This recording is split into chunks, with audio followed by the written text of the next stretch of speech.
بسم الله الرحمن الرحيم. أعوذ بالله من الشيطان اللعين الرجيم. بسم الله الرحمن الرحيم وبه نستعين وهو خير ناصر ومعين. عزیز طلاب کرام، امید ہے کہ آپ تمام خیر و عافیت سے ہوں گے۔ ہماری یہ جو گفتگو چل رہی ہے وہ ہے 20ویں دلیل اور 21ویں دلیل کے بارے میں، جس میں ہم انشاءاللہ اس بات کو دوبارہ ثابت کریں گے کہ خلیفہ یا امام کی تقرری کا حق کبھی بھی امت کو نہیں دیا گیا، بلکہ یہ حق اللہ اور رسول کے پاس ہے۔ اللہ تعالی کے حکم سے اس کا رسول خلیفہ نصب فرماتا ہے۔ جیسا کہ ہماری دلیل آپ کے پیش خدمت ہے، جس میں انشاءاللہ 20ویں دلیل یہ ہے کہ اس میں ایک مقدمہ ہم یہ پیش کریں گے کہ کسی بھی چیز کا فیصلہ کرنے کے لیے بہت سارے اس کے اسباب، علل اور حواشی ہوتے ہیں، جن کے ذریعے سے ہم اس کی اہمیت کا اندازہ لگا سکتا ہے، اور اہم اور مہم کے ذریعے سے بھی ہم اس چیز کے فیصلے کو دیکھ سکتے ہیں، نتائج کا ہم تقاضا یا اندازہ لگا سکتے ہیں۔ تو آئیے ہم خلافت کو بھی اسی پیرائی میں دیکھتے ہیں۔ خلافت نبی یا جس کو آپ امامت کہتے ہیں، ان دونوں کی جو حکومت اور سلطنت ہے وہ ہر قسم کی دوسری حکومت اور سلطنت سے اعظم اور ارفع و اہم ہے۔ یعنی یہ جو کہا گیا ہم نے کہ قاضی ہوتا ہے، ایک قسم کی اس کو حاکمیت ہوتی ہے امور معلی میں، حقوق الناس میں۔ اسی طرح اگر دیکھا جائے تو عبادی امور میں کچھ حد سلطنت حاصل ہے۔ امام کو یا جس کو آپ امام جماعت یا امام جمعہ کہہ سکتے ہیں، اس کے آپ جب مقتدی بن جاتے ہیں تو بہت سارے امور اس کے ذمے چھوڑ دیتے ہیں اور آپ بری الذمہ ہو جاتے ہیں۔ اس کے علاوہ اگر دیکھا جائے تو بہت ساری اور بھی امور ہیں جن میں ذمہ داری ہوتی ہے کس کی، اس امام کی، اس خلیفے کے اوپر، اور اس کو کچھ نہ کچھ کسی حد سلطنت حاصل ہوتی ہے۔ لیکن ان تمام سلطنتوں میں سے، حکومتوں میں سے، چیزوں میں سے اہم جو چیز ہے، اسی خلافت ہی کے زمرے میں اگر دیکھا جائے، اسی سلطنت ہی کے زمرے میں دیکھا جائے تو وہ ہے جانشین رسول ہونا یا لوگوں کا امام بننا۔ تمام لوگوں پر اللہ اور رسول کی طرف سے خلیفہ بننا، یہ اہم نقطہ اور اہم سلطنت ہے۔ عوام الناس اور امت یا خواص امت میں سے کسی کو ثابت نہیں ہے، یعنی کوئی شخص اس کا مجاز نہیں ہے اس چیز کا کہ بدون تقرر خدا اور رسول کے اپنے آپ کو خلیفہ یا امام بنا سکتے ہیں۔ یعنی کسی بھی فرد کو یہ حق حاصل نہیں ہے کہ وہ یہ کہے میں امام ہوں، میں خلیفہ ہوں، یا میں نے خود کو امام مقرر کیا۔ یہ بات ثابت نہیں ہے۔ اس کو فریقین میں سے کوئی بھی اس موقف کو نہیں مانتے کہ اگر کوئی فرد اپنے آپ کو لوگوں کا خلیفہ اور امام اور جانشین قرار دے دے تو دوسروں کے اوپر لازم ہوتا ہو۔ بس پھر جب آپ سے خلیفہ اور امام نہیں بن سکتا، یعنی ایک بندہ خود کو امام اور خلیفہ نہیں بنا سکتا تو دوسرے کو کیوں کر امام یا خلیفہ بنا سکتا ہے۔ ایک بندے کو جب عقل یعنی اس میں دو چیز ہے، آپ اس اہم اور مہم کو دیکھیں۔ ایک بندے کو اپنے آپ ایک بندے کا اپنے آپ کو خلیفہ بنانا یہ چھوٹا کام ہے. ایک بندے کا دوسرے کو خلیفہ اور امام بنانا یہ سخت اور مشکل کام ہے. تو جو بندہ ایک عام اور قلیل اور اجدہ فعل نہیں کر سکتا، انجام نہیں دے سکتا، یعنی خود کو خلیفہ نہیں بنا سکتا، تو کیسے دوسرے کو خلیفہ بنا سکتا ہے، یعنی دوسرے کو یہ خلیفہ نہیں بنا سکتا. یہ بات نہایت ظاہر ہے کہ آدمی اپنی ذات پر اطمینان ہر قسم کا رکھتا ہے، یعنی ہر بندے کو اپنے بارے میں یہ علم ہوتا ہے کہ میں کیا ہوں، میں فلانا، میرے اندر یہ خصوصیات ہے اور یہ خامیاں میرے اندر موجود ہے.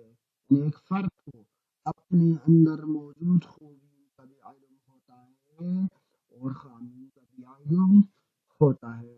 جب دونوں پہلوؤں کا علم ہوتا ہے، ان تمام اپنے اندر موجود علم ہونے کے باوجود، اپنے اوپر اعتماد کامل ہونے کے باوجود، ایک فرد جب اس کو یہ حق حاصل نہیں کہ خود کو لوگوں کا خلیفہ قرار دے سکتا ہو، تو یہ فرد کیسے کسی دوسرے فرد کو خلیفہ اور امام مقرر کر سکتا ہے. لہٰذا یہ حق جب خود کو کرنے کا نہیں تو دوسروں کو بھی خلیفہ بنانے کا حق حاصل نہیں ہے.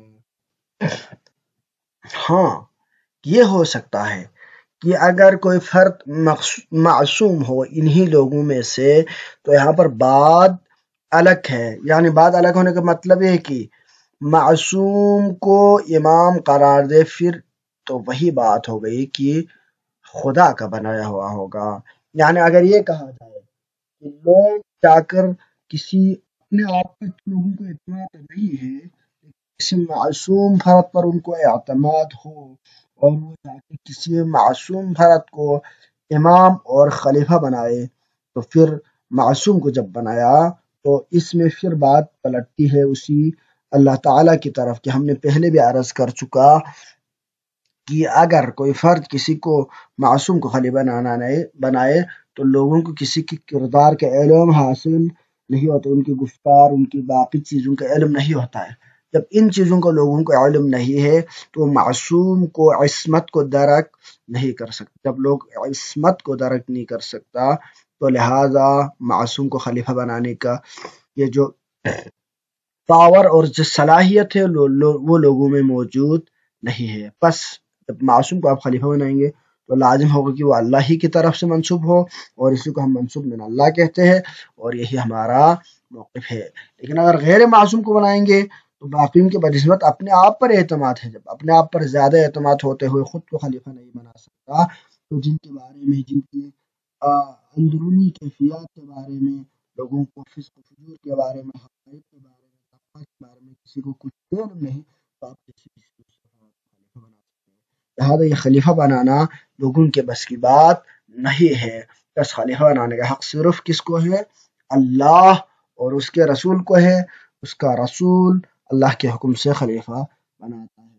یہ ہماری دوسری دلیل ہے کہ لوگوں کی تجویز سے خلیفہ نہیں بنایا جا سکتا. اور ہماری ہے 21ویں دلیل.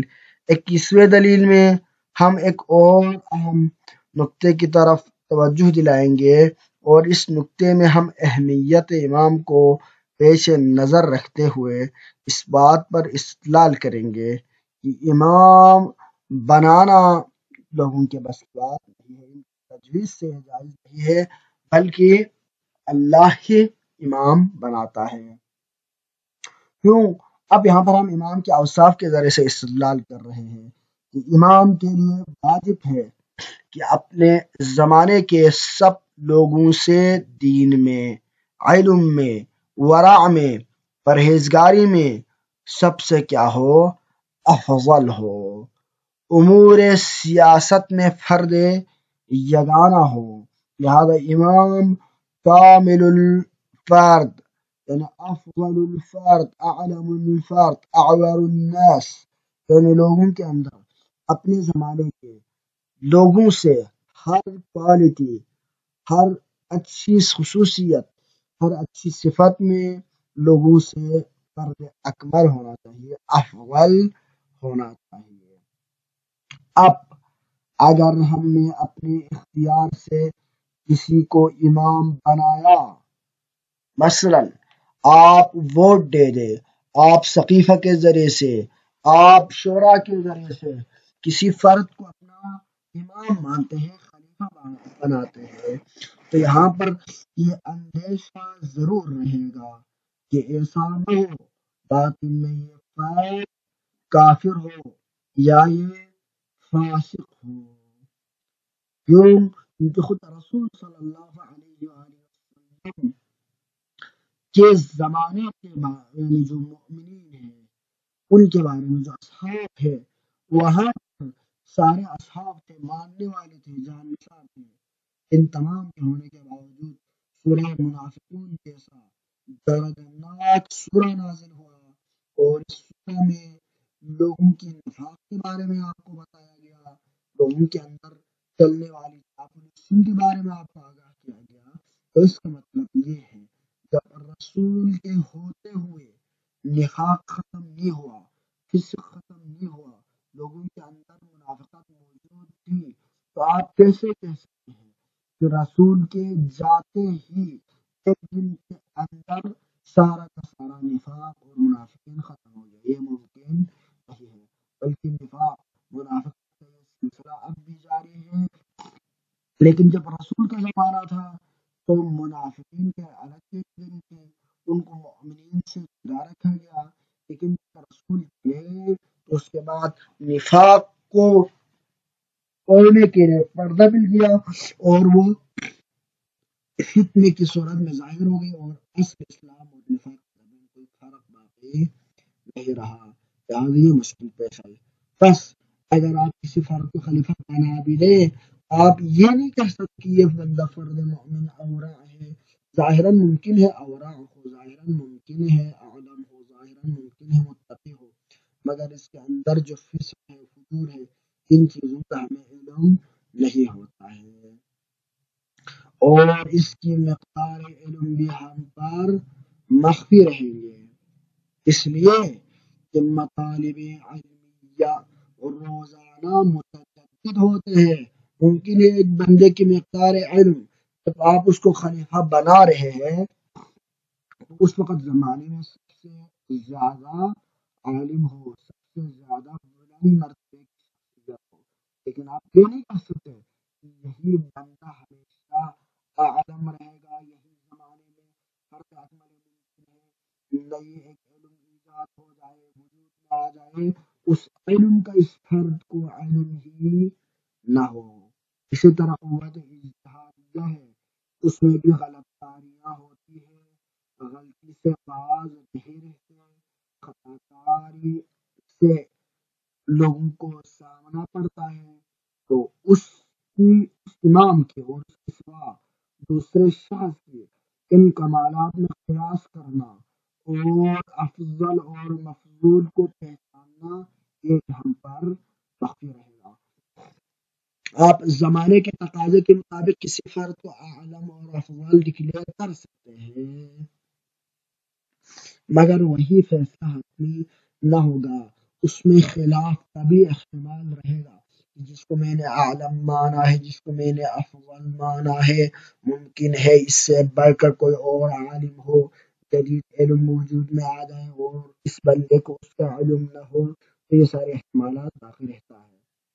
جب آپ پر یہ چیزیں مخفی ہیں کہ آپ افضل اور مفضول میں فرق نہیں کر سکتے، پھر جب شرط افضلیت کی شناخت سے پوری نہیں ہو سکتی تو کیوں کر ہم سے یہ کام یعنی خلافت کو انجام دیا جائے گا؟ ہم کیسے یہ خلافت کی ذمہ داری، انتخاب خلافت کی ذمہ داری ہم پورا کر سکتے ہیں؟ یہ کر نہیں سکتے۔